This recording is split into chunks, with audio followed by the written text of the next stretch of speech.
তো আমরা আসলে ইতিমধ্যে গত সরকারের মন্ত্রী সাবের হোসেন চৌধুরী সাহেবের সাথে আমরা এই ব্রিকফিল্ডের যে বিষয়গুলো এগুলো নিয়ে এই নিরসনকল্পে আমরা একটা কয়েক দফা বৈঠক আমরা করেছি এবং সেই বৈঠকগুলো পর্যায়ক্রমে শেষের দিকে আমরা একমত হয়েছি।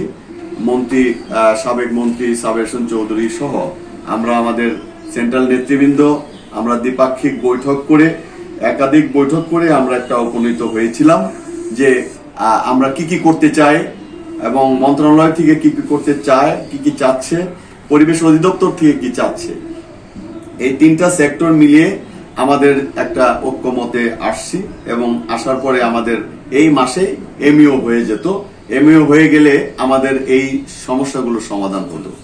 তো সেই জায়গায় আমাদের ছাত্র জনতার অভ্যুত্থানে এবং আন্দোলনের মধ্য দিয়ে একটা নতুন বাংলাদেশ এবং নতুন একটা দেশ আমরা পেয়েছি এবং তাদের সেই শহীদদের প্রতি শ্রদ্ধা রেখেই আমি বলতে চাই যে আমরা এই সরকার যে অবস্থায় আছেন এই সরকারকে আমরা সহযোগিতা করতে চাই আমাদের ব্রিকফিল্ড অ্যাসোসিয়েশনের পক্ষ থেকে। আমাদের সারা বাংলাদেশে ৮,০০০-এর উপরে ব্রিকফিল্ড আছে এবং যেখানে কর্মসংস্থানে সম্পূর্ণভাবে ডাইরেক্টলি ইনভলভ ৫০ লক্ষ শ্রমিক। আমরা বাংলাদেশে সেকেন্ড হাইয়েস্ট জনশক্তি বাংলাদেশের, আমরা আমাদের এই ইন্ডাস্ট্রিতে কর্ম করে খাচ্ছে এবং ১ লক্ষ কোটি টাকা আমাদের ইনভেস্ট আমাদের এই ব্রিকফিল্ডগুলোর মধ্যে আমাদের এই আছে। তো সেই ক্ষেত্রে এই শিল্পটা একটা বৃহৎ শিল্প এবং এটার সাথে বাংলাদেশের উন্নয়ন এটা একদম অঙ্গাঙ্গিভাবে জড়িত। কারণ ইট ছাড়া, ব্রিক্স ছাড়া বাংলাদেশের উন্নয়ন কোনোভাবেই আপাতত সম্ভব নয়।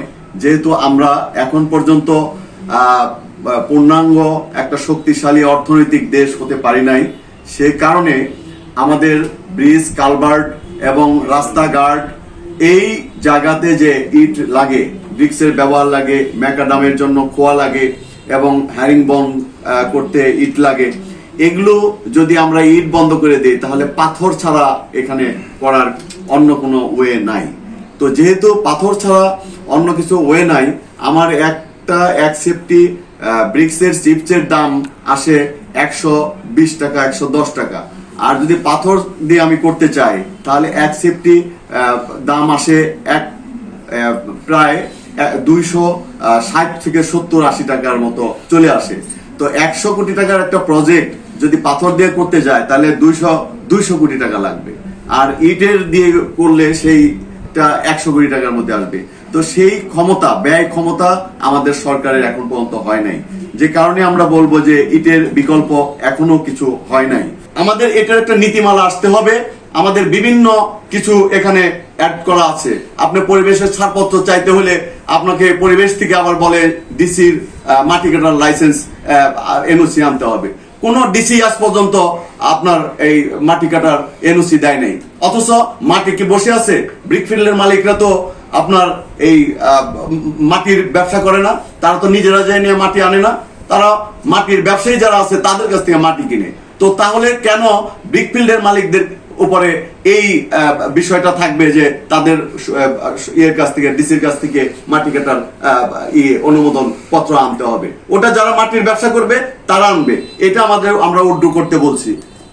এবং এরকম যে বিষয়গুলো আছে আমরা সেই বিষয়গুলো নিয়েই আমরা উপদেষ্টার সাথে আমরা দেখা করব এবং সারা বাংলাদেশের ব্রিকফিল্ড মালিকদের পক্ষ থেকে আমাদের যে প্রতিনিধি আছে আমরা সেই প্রতিনিধি নিয়ে আমরা উপদেষ্টার সাথে আমরা খুব দ্রুত আমরা ওনার সাথে বসে আমরা সহযোগিতাপূর্ণ মনোভাব আমরা প্রকাশ করব এবং আমরাও এই উপদেষ্টাকে সহযোগিতা দিয়ে আমরা প্রথমে আমরা এই ২ থেকে ৩ হাজার যেটা ড্রাম চিমনি এবং ফিক্স চিমনি এবং লাকড়ি দিয়ে ইট পোড়ায় সেই ভাটাগুলো আগে আমরা বন্ধ করে দিলেই আমাদের প্রায় ২.৫ থেকে ৩ হাজার ইট ভাটা বন্ধ হয়ে যাবে।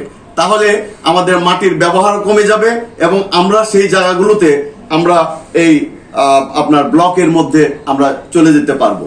এখন ব্লক দিয়ে তো রাস্তাঘাট হ্যারিংবন হবে, কিন্তু ম্যাকাডাম এবং সাববেস এবং এই গাঁথনি নতুন যারা একটা দরিদ্র মানুষ একটা বিল্ডিং করতে চায়, তারা পাথর দিয়ে আপনার এই ছাদ ঢালাই এবং কলাম ঢালাই করার মতো ক্ষমতা এখন পর্যন্ত বাংলাদেশের মানুষের ক্রয় ক্ষমতা মানে এখনো জোগাড় হয় নাই।